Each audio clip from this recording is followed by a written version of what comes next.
मोदीजींनी तिसऱ्या कार्यकाळाचे प्रधानमंत्री म्हणून शपथ घेतली आणि पुढच्या 5 वर्षामध्ये विकसित भारताचा जो संकल्प मोदीजींनी दिला त्या संकल्पातले पुढचे 5 वर्ष 2029 पर्यंत मोदीजींनी वाशिम करता, महाराष्ट्र करता, विदर्भा करता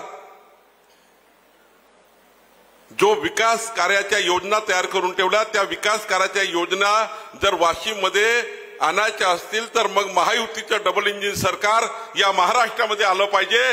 डबल इंजिन सरकार शिवाय महाराष्ट्रामध्ये आपला विकास शक्य नाही ही भावना वाशिमच्या जनतेपर्यंत पोहोचवण्याकरता अधिवेशन आहे। या अधिवेशनात आपल्याला वाशिम जिल्ह्याच्या प्रत्येक मतदारापर्यंत ही भावना तयार करावी लागेल की महायुतीला दिलेलं मत जरा त्या सभागृहातल्या लोकांना आपले कार्यकर्ते असतील त्यांना एक तर बसून घ्या, कोणतरी जरा श्याम बडे बघा, फारच गडबड करतायत, भूक लागली आहे मला माहिती आहे, पण माझी विनंती आपल्याला आहे या सभागृहामध्ये वरच्या खालच्या व्यासपीठावरच्या सर्व पदाधिकाऱ्यांना जोपर्यंत वाशिम जिल्ह्याच्या प्रत्येक मतदारापर्यंत मोदीजीच्या तिसऱ्या प्रधानमंत्री पदाच्या कार्यकाळाच्या योजना आणि पुढचे 5 वर्ष देवेंद्र फडणवीस एकनाथजी शिंदे सरकारच्या योजना वाशिम जिल्ह्याच्या समाजाच्या शेवटच्या माणसापर्यंत पोहोचवण्याकरता आपलं सरकार किती महत्वाचं आहे हे जोपर्यंत या अधिवेशनात जाणार नाही तोपर्यंत वाशिम जिल्ह्यातले मतदार महायुतीच्या मागे उभं राहणार नाही। त्याकरता तुम्हाला बोलवलाय, त्याकरता तुमची या ठिकाणी सर्वांची उपस्थिती महत्वाची आहे। आणि मग जर हे करायचं असेल तर काही काळ काढावा लागेल। मला नागपूरवरनं वाशिममध्ये यायची गरज काय, तुम्ही करू शकता मला माहिती आहे, पण मी काळ काढला नाही, तुम्ही काळ काढला नाही, तुम्ही जनतेमध्ये गेलं नाही, मी तुमच्यापर्यंत आलो नाही, तुमच्याकरता मी संवाद केला नाही, तुमच्याशी मी संपर्क केला नाही, थोडं त्या ठिकाणी समर्पण केलं नाही, तुमच्यासोबत बसून मी काही योजना तयार केल्या नाही, तर तुम्ही सुद्धा त्याच पद्धतीने समोर जाऊन प्रत्येक मतदारामध्ये जाण्याची योजना तयार करणार नाही, ही माझी जबाबदारी आहे। आणि म्हणून वाशिममध्ये मी संपर्क करण्याकरता आलो आहे। या ठिकाणी मांडलं असेल राजकीय ठरावामध्ये, बंधू भगिनींनो, या महाविकास आघाडीच्या मायावी शक्ती ज्या आपल्या विरुद्ध होत्या त्या विरुद्ध शक्तीमुळे आपण थोडे कमी पडलो, फार कमी नाही पडलो आहे, घाबरून जायची गरज नाही आहे।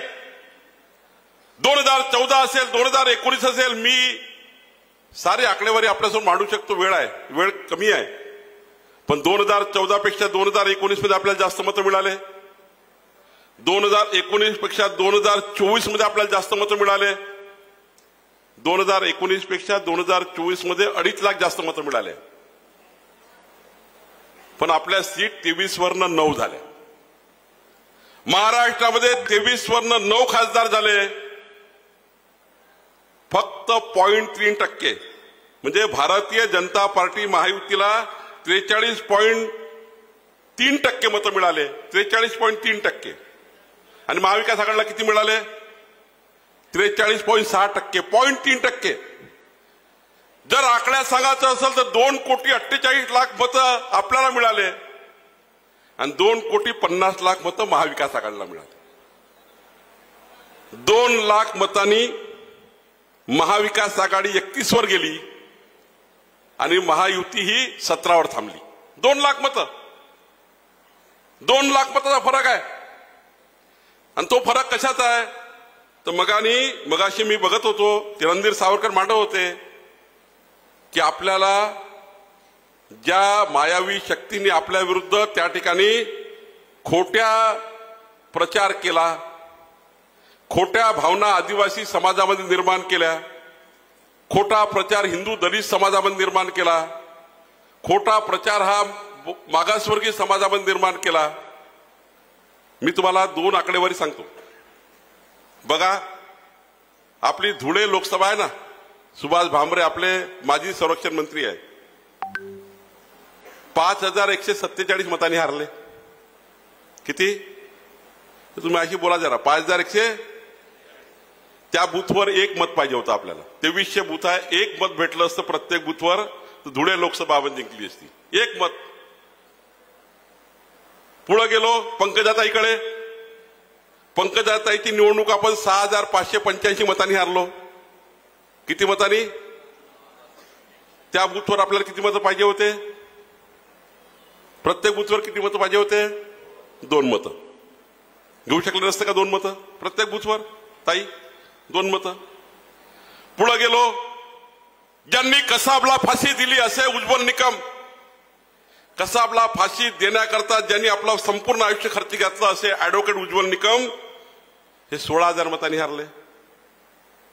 3 मतं पाहिजे होते बूथवर. पुढे गेलो तर आपला नवनीत राणा अमरावतीच्या खासदार 19,300 मतांनी हारल्या. 4 मतं पाहिजे होते. पुढे गेलो तर सुजय विखे पाटील, राधाकृष्ण विखे पाटील नगरचे आपले खासदार 19,000 मतांनी हारले. 3 मतं पाहिजे होते.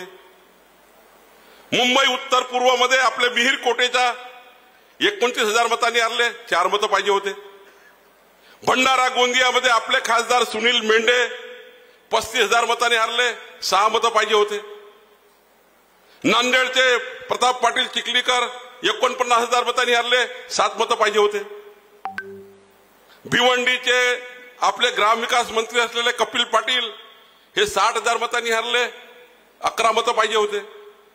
वर्ध्याचे रामदास तडस 79,000 मतांनी हारले. 14 मतं पाहिजे होते. रामटेकचे आपले शिवसेनेचे खासदार हे 77,000 मतांनी हारले. 14 मतं पाहिजे होते. आता बघा, बूथवर 14 मतं घेणे कठीण आहे का? अरे भाई कठीण आहे का? अरे कठीण आहे का सांगा ना. वाशिम जरा थोडं बोला. एका बूथवर 14 मतं जर भेटले असते तर महायुती 38 वर गेली असती आणि महाविकास आघाडी 11 मतावर राहिली असती. आणि आता त्यांच्या डोक्यात जे आलाय भूत, 11 मुख्यमंत्री बनले आहे महाविकास आघाडीत. किती मुख्यमंत्री आहे महाविकास आघाडीमध्ये? हे 11 मुख्यमंत्री जे आज बनले आहे ना, हे तुम्हाला 0 दिसले असते. किती मतं घेतले असते तर? किती मतं पाहिजे होते? 14 मतं एका बूथवर. 14 मतं एका बूथवर आपले महायुतीचे प्रचंड ताकद निर्माण झाली असती. पण कार्यकर्त्याला वाटलं, मला वाटलं, तुम्हाला वाटलं मोदीजी 400 पार बोलून गेले, आता आम्हाला काहीच करायची गरज नाही. आता जे होणार आहे ते सर्व मशीनवर आपल्याच बाजूने होणार आहे. जसं 2014 मध्ये झालं, 2019 मध्ये झालं. आता आपल्याला काही जास्त करायची गरज नाही. वाटलं की नाही वाटलं? वाटलं की नाही वाटलं? 400 पार झालं. आता आपलं काम बंधूंनो, थोडा मी संभ्रमात राहिलो, तुम्ही संभ्रमात राहिले, सारं झालं. पण महाविकास आघाडीच्या लोकांनी बेईमानी केली. महाविकास आघाडीच्या नेत्यांनी नालायकपणा केला. मागासवर्गीय समाजाला सांगितलं संविधान बदलणार आहे. या देशाचं संविधान बदलण्याची कुणाच्याही हातात ताकद नाही, कुणी बदलू शकत नाही. सुप्रीम कोर्टाच्या 7 जजनी सांगितलं की सुप्रीम कोर्टाच्या 7 जजनी निर्णय दिला की संविधानाच्या ढाच्याला कुणाला हात लावता येणार नाही. 400 पार हो नाही तर 800 पार हो. संविधानाचा ढाचाच बदलू शकत नाही. स्वतः महामानव डॉक्टर बाबासाहेब आंबेडकरांनी जन्म घेतला तरी ते सुद्धा संविधान बदलू शकत नाही. इतकं मजबूत संविधान भारत देशाचं आहे. इतकं मजबूत संविधान भारत देशाचं आहे. आणि मोदीजींनी 3ऱ्या कार्यकाळाची शपथ घेतली तर संविधान हातात घेऊन घेतली. हे मायावी शक्ती खोटं बोलून गेली. महाविकास आघाडीने सांगितलं आदिवासी समाजाला सांगितलं की मोदीजी 400 पार झाले की तुमचं आदिवासीचं आरक्षण काढल्याशिवाय राहणार. काढलं का आरक्षण मोदीजींनी? खोटं बोलले की नाही? आमच्या बहिणीला सांगितलं, ज्या आमच्या शेतीमध्ये काम करायच्या, ज्या ठिकाणी आमच्या घरोघरी त्या महिला भगिनी काम करतात, कशाला गरज आहे? तो राहुल गांधी असा पोपटासारखा बोलला, आमचा खासदार निवडून द्या, 30 तारखेला खटाखट खटाखट खटाखट खटाखट 8,500 रुपये घेऊन जा. काय म्हटलं?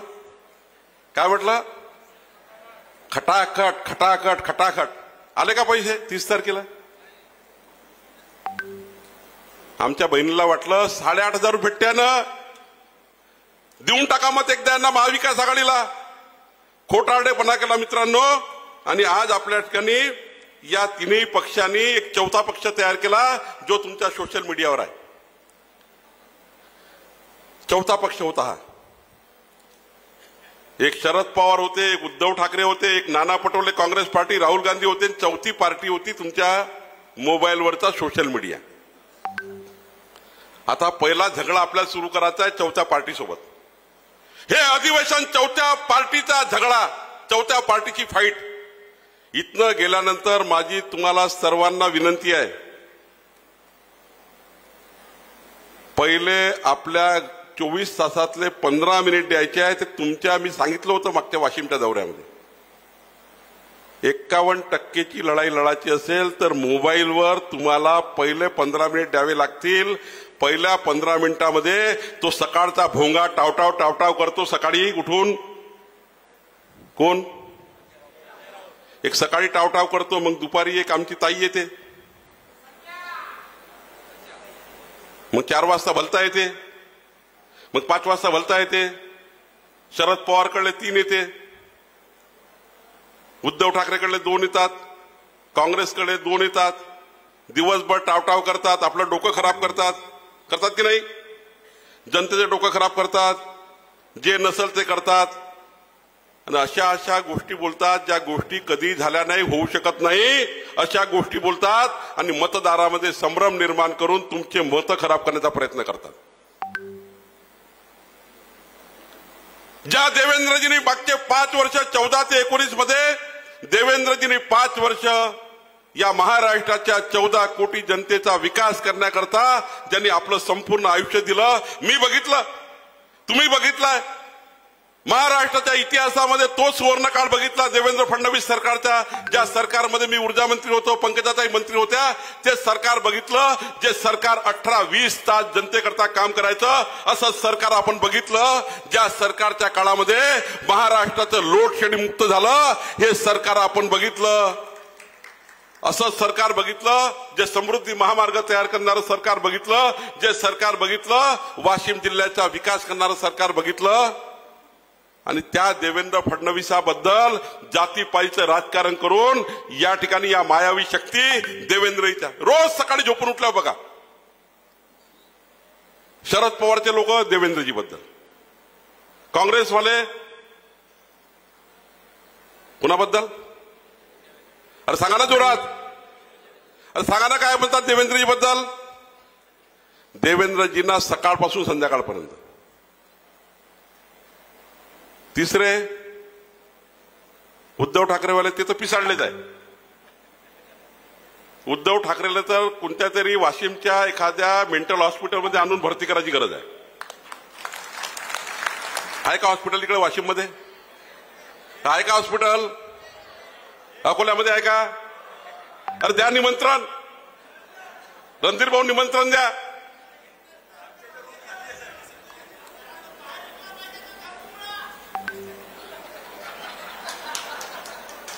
हे जर तुम्ही आपल्या मोबाईलवर बोलले ना तर जनतेला माहित होईल. बंधू भगिनींनो, हिंदू हृदय सम्राट बाळासाहेब ठाकरेंचं स्वप्न होतं की काश्मीर ते कन्याकुमारी पर्यंत हा भारत देश एक झाला पाहिजे. 370 कलम हटवून काश्मीर ते कन्याकुमारी भारत एक झाला पाहिजे. हिंदू हृदय सम्राट बाळासाहेब ठाकरेंचं स्वप्न पूर्ण करणारे मोदीजींचं सरकार, ज्या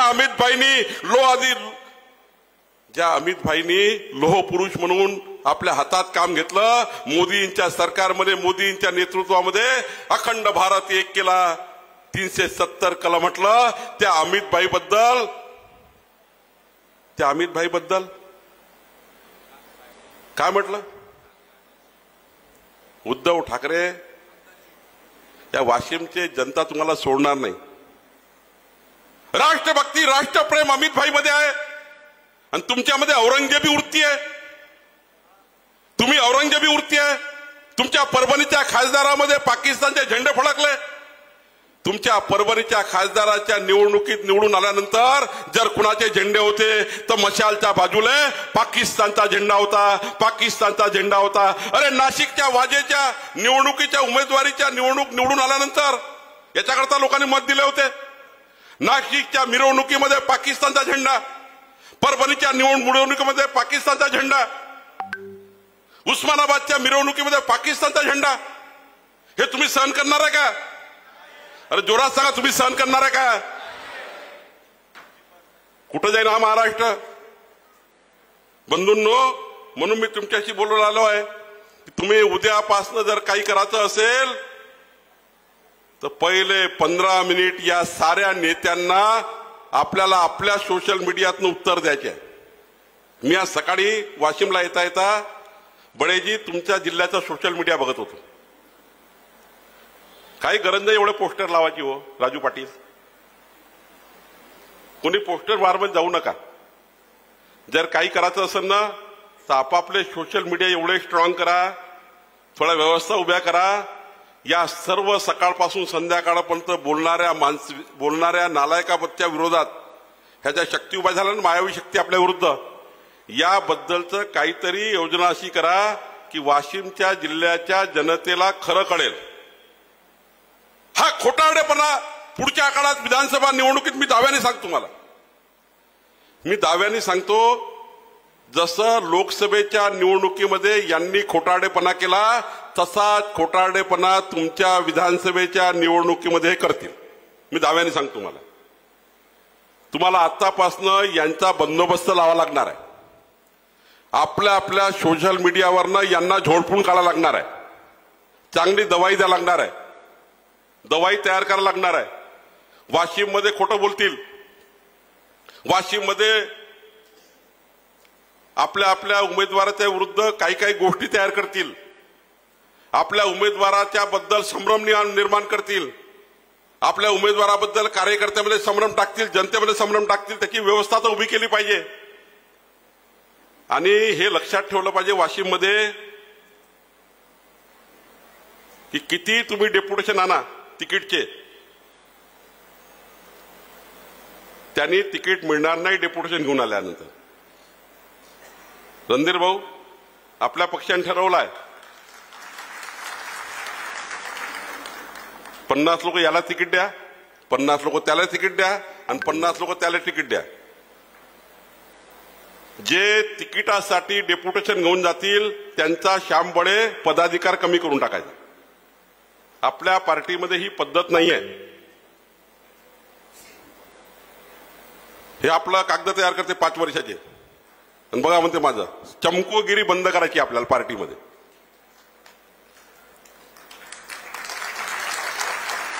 आपल्याला पार्टीमध्ये चमकोगिरी बंद करायची आहे. हे माझा घ्या म्हणते बायोडाटा आणि मला तिकीट द्या म्हणते. गरज नाही हो याची. आपला पक्ष असा नाही आहे काँग्रेस सारखा. अनंतरावला माहित आहे काँग्रेस पार्टी कशी आहे. त्याने पूर्ण आयुष्य दिलंय. आपल्या पक्षामध्ये कोणाला तिकीट मागायची गरज नाही. घर बसल्या भारतीय जनता पार्टीची महायुतीची तिकीट आपल्या घर बसल्या मिळणार आहे. कुणाकडे काही जायची गरज नाहीये. आणि तुम्ही म्हणाल की माझा बायोडाटा घ्या तिकीट मिळतं, असं मिळत नाहीये. बावनकुळे फडणवीस साहेब वगैरे तिकीट निर्णय करत नाही. तुमच्या तिकीटचा निर्णय तुमच्या गावातलेच कार्यकर्ते करणार आहे, तुमच्या गावातलीच जनता करणार आहे. कुणी बावनकुळे फडणवीसाकडे येऊन त्या ठिकाणी तिकीटचा निर्णय होणार नाही. आणि बंधूंनो, या ठिकाणी एवढंच सांगेल, आपण या निवडणुकीमधनं, या महाराष्ट्राच्या निवडणुका झाल्या, या निवडणुकीमध्ये अटलजींनी सांगितलंय, अटलजीच्या काळामध्ये आपण कित्तर निवडणुका हरलो, अडवाणीच्या काळामध्ये कित्तर निवडणुका हरलो, नितीनजीच्या काळामध्ये कित्तर निवडणुका हरलो. निवडणुका आपण हरलो आहे. पण आपण निवडणुकीला काय म्हणतोय? एक तो हम जीतते हैं या हम एक तो सीखते हैं, हारते नहीं है. जीतते या सीखते हैं, हारते नहीं है. या निवडणुकीमधनं आपण शिकलो आहे. आता लोकसभेतनं या महाविकास आघाडीच्या मायावी शक्तीने जे खोटारडेपणा केला, त्या खोटारडेपणाला आता आपण त्या ठिकाणी प्रचंड ताकदीने प्रचंड ताकदीने योजना तयार केली आहे. ज्या बहिणी या योजनेमध्ये येतात त्या बहिणींना काही लोक संभ्रम निर्माण करण्याचा प्रयत्न करतात. संभ्रम निर्माण करतात. जसं लोकसभेत केलं राहुल गांधींनी, खटाखट देऊ.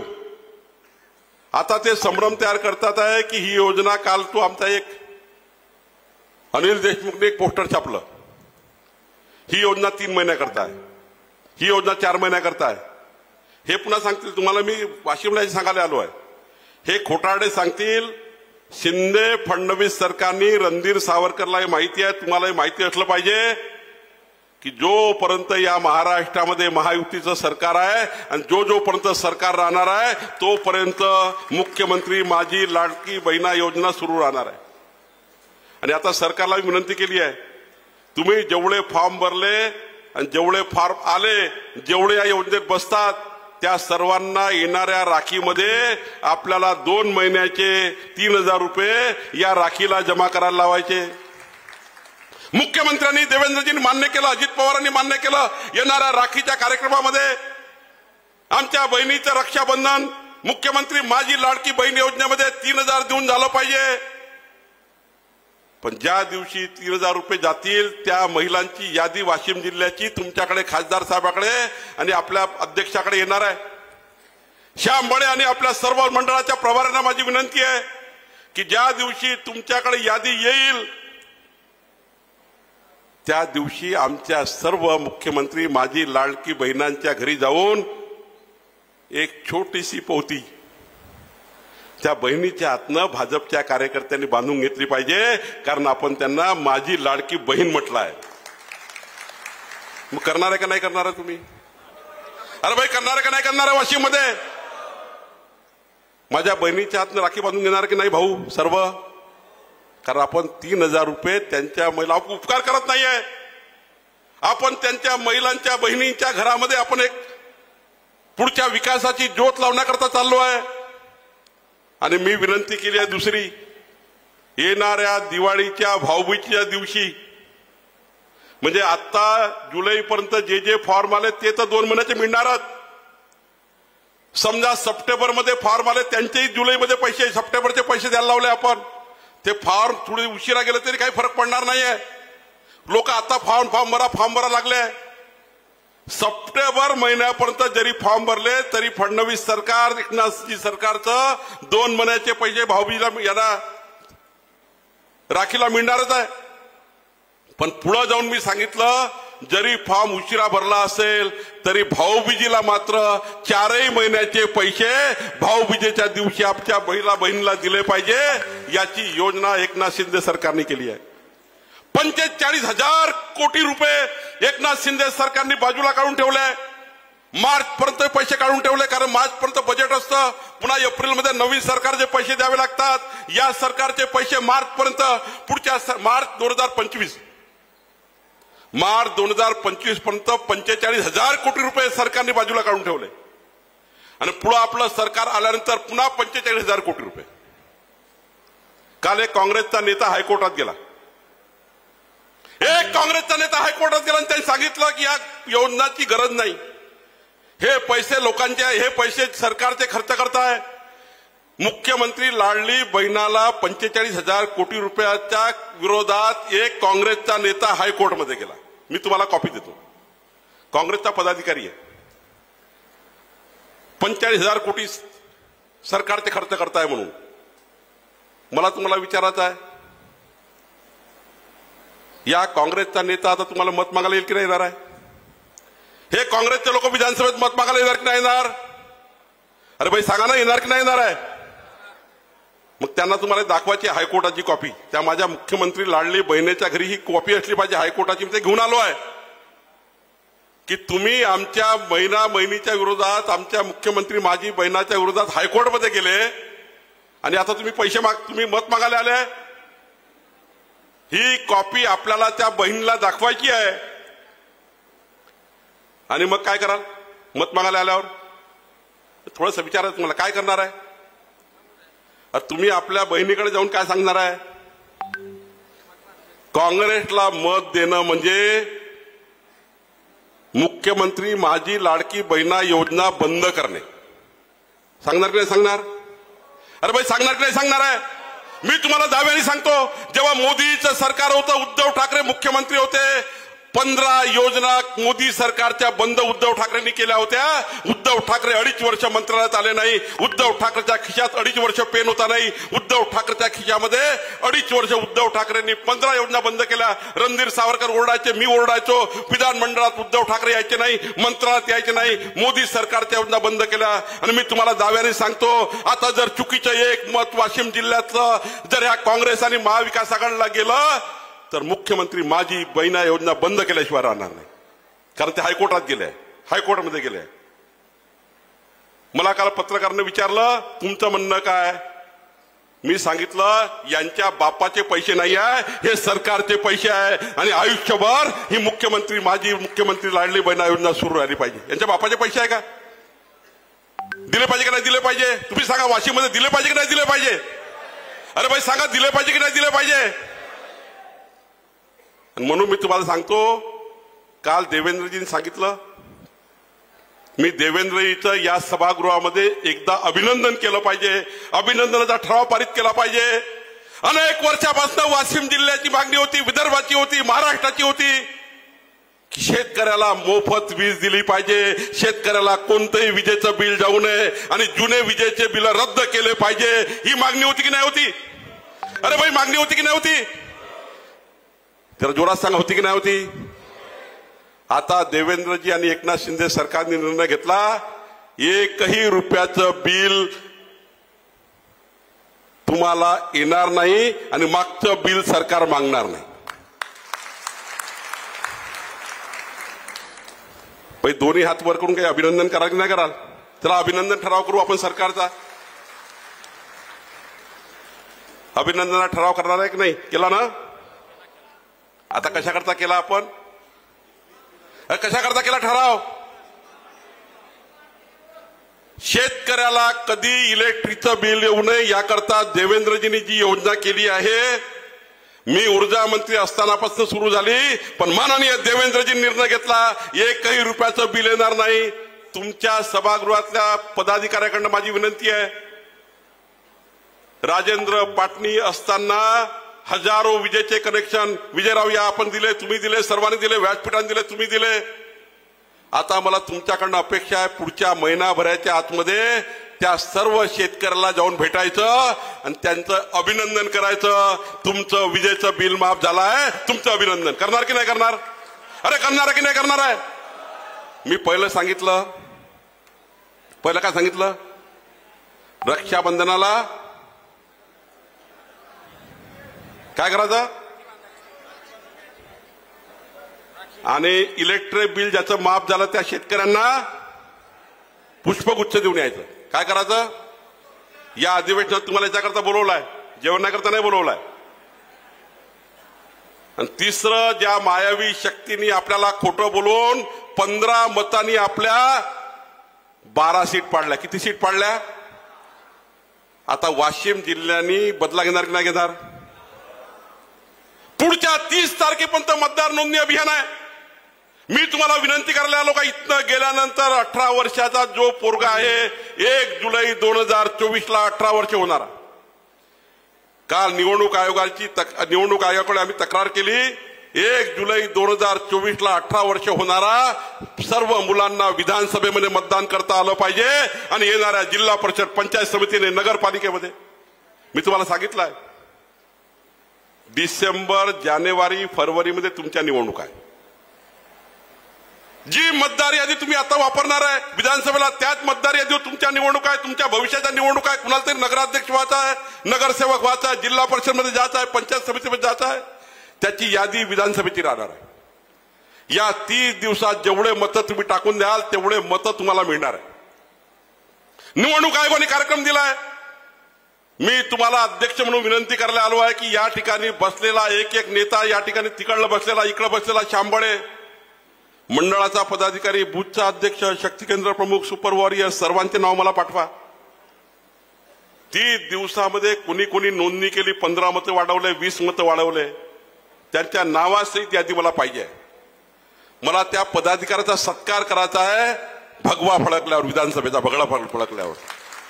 आणि तुमच्या निवडणुकीमध्ये तुम्हाला सर्वांना निवडून आणण्याकरता आपल्या सर्वांना नोव्हेंबर, डिसेंबर, जानेवारी तारीख आहे. मी आधीच सांगितलं होतं, महाविजय लोकसभेचा 2024, विधानसभेचा महाविजय 2024 आणि तुमचा महाविजय 2024 मध्येच आहे. आणि त्यामुळं 15 मतं, 20 मतं एका बूथवर वाढवले, ज्यांनी 25 मतं वाढवले फारच चांगलं, पण 15 मताची लढाई आहे. तुमचे तीनही आमदार 15 मतांनी निवडून येणार आहे. या मायावी शक्तीने किती खोटा प्रचार केला, 51% लढाई लढा लागणार आहे. आणि म्हणून जेवढ्या काही योजना आपल्या या ठिकाणी केंद्र सरकार राज्य सरकारच्या आहे त्या सर्व योजना आपल्याला पुढे न्यायच्या आहे। मला तुम्हाला 3 प्रश्न विचारायचे आणि संपवायचा आहे। बंधूंनो, परवा काँग्रेसच्या एका नेत्याने असं म्हटलं हिंदू आतंकवादी आहे। तुम्ही ऐकलं की नाही ऐकलं? अरे भाई तुम्ही ऐकलं की नाही ऐकलं? हिंदूंना आतंकवादी म्हटलं तुम्हाला मान्य आहे का? अरे भाई मान्य आहे का तुम्हाला? पण तुम्ही काय केलं? अरे तुम्ही काय केलं? भाजपचे एवढे सक्रिय नेते वाशिम जिल्ह्यात तुम्ही काय केलं? मी सोशल मीडिया बघून आलो सकाळी, आज महिनाभराचा तुमचा अहवाल काढून आणलाय। या ठिकाणी बसलेल्या 400 पदाधिकारी मी आज सकाळी अहवाल काढून आणला। हिंदूला त्या ठिकाणी आतंकवादी म्हणणाऱ्या राहुल गांधीवर तुम्ही काहीच बोलले नाही। आपण फक्त पोस्टर लावले मोठे मोठे, बॅनर लावले मोठे मोठे, पण तुम्ही तुमच्या सोशल मीडियाच्या माध्यमातून तुम्ही राहुल गांधीला झोडपून नाही काढलं। अरे हिंदूला आतंकवादी म्हणतात, आपण झोपले आहोत सर्व। वरच्या व्यासपीठावरच्या नेत्याला माझी विनंती आहे, यानंतर हिंदूंना या भगवा ध्वजाला बोलणाऱ्या लोकांना त्या ठिकाणी झोडपून काढलं पाहिजे, त्याशिवाय भारतीय जनता पार्टी मजबूत होणार नाही। हा हिंदूचा अपमान करणारे, आपली भारतीय जनता पार्टी एवढी मजबूत आहे, आपल्या पक्षाच्या वतीनं प्रचंड ताकदीने विरोध केला गेला पाहिजे होता। छत्रपती शिवाजी महाराजांचं आपण नाव घेतो, छत्रपती शिवाजीला आदर्श मागतो, शिवाजी महाराजांना आदर्श मागतो। काय म्हटलं छत्रपती शिवाजी महाराजांबद्दल? शिवप्रेमींना दहशतवादी म्हटलं गेलं। तुम्हाला मान्य आहे का शिवप्रेमीला दहशतवादी म्हणणं? अरे तुम्हाला मान्य आहे का? आज निर्णय केला पाहिजे या व्यासपीठावरनं। यानंतर छत्रपती शिवाजी महाराजाबद्दल कोणी जर बोललं, छत्रपती शिवाजी महाराजाच्या मावळ्याबद्दल कोणी बोललं, तर आपल्याला या वाशिममध्ये त्याचा प्रचंड ताकदीने विरोध केला गेला पाहिजे। पण आज त्या ठिकाणी या अधिवेशनाचं ठरलं पाहिजे छत्रपती शिवराय आमचे आदर्श आहेत। पण जेव्हा जेव्हा छत्रपती शिवरायांना दहशतवादी म्हटलं, छत्रपती शिवाजी महाराजाच्या त्या ठिकाणी प्रेमींना दहशतवादी म्हटलं, तेव्हा आपण त्या ठिकाणी तुटून पडलं पाहिजे। राहुल गांधीचं भाषण तुम्ही ऐकलं असाल परवा। राहुल गांधीच्या संसदेच्या भाषणामध्ये राहुल गांधीला काय म्हटलं? राहुल गांधीने काय म्हटलं आठवतं का तुम्हाला? मी तुम्हाला आठवण करून द्यायला आलो आहे पदाधिकाऱ्यांना। काय म्हटलं जरा कोणी सांगू शकतं का? मी तुम्हाला पोटतिडकीन काय बोलतोय, तुम्हाला आठवलं पाहिजे, त्याशिवाय तुम्ही बदला घेणार नाही। काय म्हटलं राहुल गांधींनी? अरे भाई राहुल गांधीने काय म्हटलं? अरे भाई ती जाऊ दे ईडी विडी। हिंदू मध्ये हिंसा, हिंदू म्हणजे, अरे भाई म्हटलं की नाही म्हटलं राहुल गांधींनी? अरे सांग ना भाऊ, तुमचे खूप पोस्टर लागले। हिंदू म्हणजे तुपवाडे ना, तुपवाडेजी काय म्हटलं? हिंदू म्हणजे मग काय केलं पाहिजे? आता काँग्रेसवाले महाविकास आघाडीवाले मत मागायला येतील ना, तेव्हा काय केलं पाहिजे आपण? अरे भाई सांगा ना काय केलं पाहिजे? करणार आहे की नाही करणार आहे? अरे वाशिम करणार आहे की नाही करणार आहे? करणार आहे ना? ते विसरले तुम्ही? हिंदू म्हणजे हिंसा म्हणणाऱ्या महाविकास आघाडीला रस्त्यावर आणून त्या ठिकाणी या महाविकास आघाडीचे कपडे फाडले पाहिजे। याकरता हे अधिवेशन आहे, याकरता अधिवेशन आहे। बंधूंनो, इतिहास साक्षी आहे, जेव्हा जेव्हा हिंदू दुर्बल झाला, तेव्हा तेव्हा देशावर अतिक्रमण झालं। आता राहुल गांधी विदेशी ताकदीसोबत बसून या देशामध्ये पुन्हा एकदा दुर्बल करण्याचा प्रयत्न करते, हिंदूंना दुर्बल करण्याचा, हिंदू समाजाला दुर्बल करण्याचा प्रयत्न, हिंदू समाजाला खच्ची करण्याचा प्रयत्न करण्याचा काम राहुल गांधी करतायत। आणि म्हणून माझी विनंती आपल्या सर्वांना आहे, इथनं गेल्यानंतर हिंदुत्वाकरता, भारत देशाकरता मोदीजीच्या नेतृत्वामध्ये, भारतीय जनता पार्टीमध्ये देवेंद्रजीच्या नेतृत्वामध्ये पुन्हा एकदा या वाशिममध्ये आपल्याला प्रचंड ताकदीने आजपासून इथून संकल्प घेऊन जायचा आहे। बंधूंनो, एकीकडे केंद्र सरकार राज्य सरकारच्या योजना आपल्याला घरापर्यंत पोहोचवायच्या आहे, एकीकडे भारतीय जनता पार्टीचा आपला हा ध्वज घरोघरी फडकवायचा आहे। येणाऱ्या 15 ऑगस्टच्या पूर्वी घरोघरी तिरंगा झेंडा लागला पाहिजे, तिरंगा यात्रा निघाली पाहिजे। या 15 ऑगस्टला प्रत्येक वाशिम जिल्ह्यातल्या प्रत्येक घरावर तिरंगा झेंडा डौलानं फडला पाहिजे। याकरता तुम्हाला बोलवलं आहे। प्रत्येक गावात तिरंगा यात्रा निघाली पाहिजे, जनतेला सोबत घेतलं पाहिजे, तिरंगा झेंडा घेऊन 15 ऑगस्ट झाला पाहिजे, 15 ऑगस्टला घर घरी तिरंगा लागला पाहिजे. श्याम बळे जेवढे तिरंगे लागतील तेवढे तिरंगे झेंडे घेऊन या आणि या वाशिम जिल्ह्याच्या प्रत्येक घरावर तिरंगा झेंडा आपला त्या ठिकाणी 15 ऑगस्टला लागला पाहिजे. याकरता तुम्हाला बंधूंना बोलवलाय आणि मताचं राजकारण करून महाविकास आघाडीला परास्त करून येणाऱ्या काळामध्ये आपलं सरकार जर या महाराष्ट्रात आलं तर या महाराष्ट्राच्या सरकारच्या माध्यमातून 14 कोटी जनतेच्या विकासाकरता आपण काम केलं पाहिजे. मी एवढंच सांगेल, येणारे 4 महिने श्रद्धेचे, श्रद्धा आणि सबुरी. ज्याला तिकीट मिळालं त्याच्या पाठीशी राहायचं आहे. आपण कुणाला आमदार करण्याकरता, कुणाला खासदार करण्याकरता काम करत नाहीये. आपण मोदीचं सरकार आणण्याकरता अनुप धोत्रेला मतं दिले.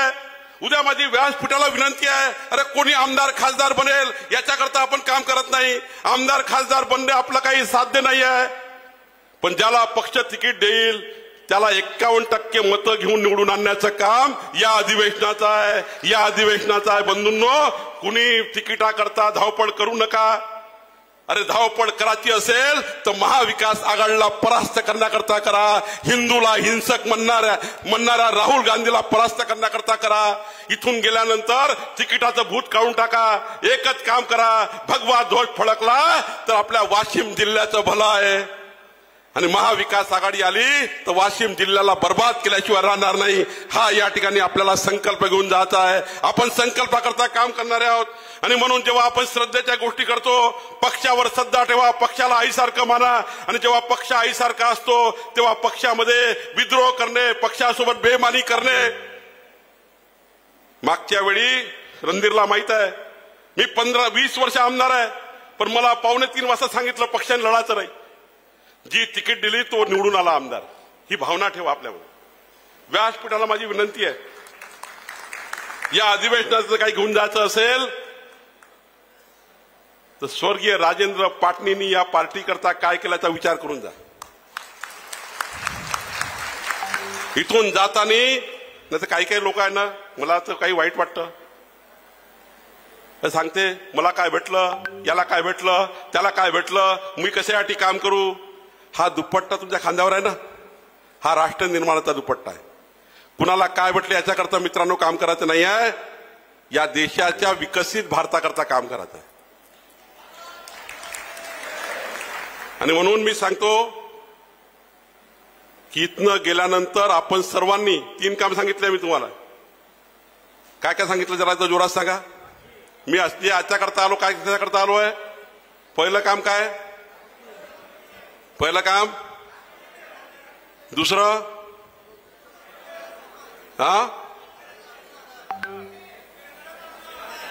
तिसरं 25 मतं आणि 15 ऑगस्टला या महाविकास आघाडीला एक सांगायचं आहे, तूफान में ताश का घर नहीं बनता. तूफान में जरा सांगा, जरा तुम्ही बोला. तूफान में ताश का घर बनता है क्या? रोने से बिगड़ा हुआ मुकद्दर नहीं बनता. रोने से बिगड़ा हुआ मुकद्दर नहीं बनता. दुनिया को जीतने का हौसला रखो. दुनिया को जीतने का हौसला रखो. एक हार से कोई फकीर नहीं बनता और एक जीत से कोई सिकंदर नहीं बनता. एक जीत से कोई सिकंदर नहीं बनता. इथनं गेल्यानंतर येणाऱ्या काळामध्ये वाशिम जिल्ह्याचे प्रचंड ताकदीने आपलं संघटन उभं करा. मला विश्वास आहे, या ठिकाणी वरच्या आणि खालच्या टीमवर विश्वास आहे. ज्या पद्धतीने तुम्ही अनेक वर्षापासून पक्षाचं काम करताय, मला काही भेटलं की नाही भेटलं याकरता काम करतात आहे. या देशाकरता, राष्ट्राकरता, राष्ट्र निर्माणाकरता काम करताय. इथनं गेल्यावर मात्र आपण सर्वांनी प्रचंड ताकदीने काम उभं करा. घरोघरी जा, संपर्क करा, संवाद करा, परिश्रम करा आणि पुढचे 4 महिने पक्षाकरता द्या. मी तुम्हाला दाव्याने सांगतो, देवेंद्रजींनी काल सांगितलं आहे, आपलं सरकार आल्यानंतर ज्या पद्धतीने आपण शेतकऱ्याकरता, शेतमजुराकरता काम करतो आहे, पुढच्या 5 वर्षामध्ये वाशिम विदर्भ जिल्ह्याचं संपूर्ण परिवर्तन झाल्याशिवाय राहणार नाही. हे मी तुम्हाला दाव्याने सांगतो. आपण सर्वांनी आजपासून कामाला लागा, एवढीच विनंती करतो. धन्यवाद.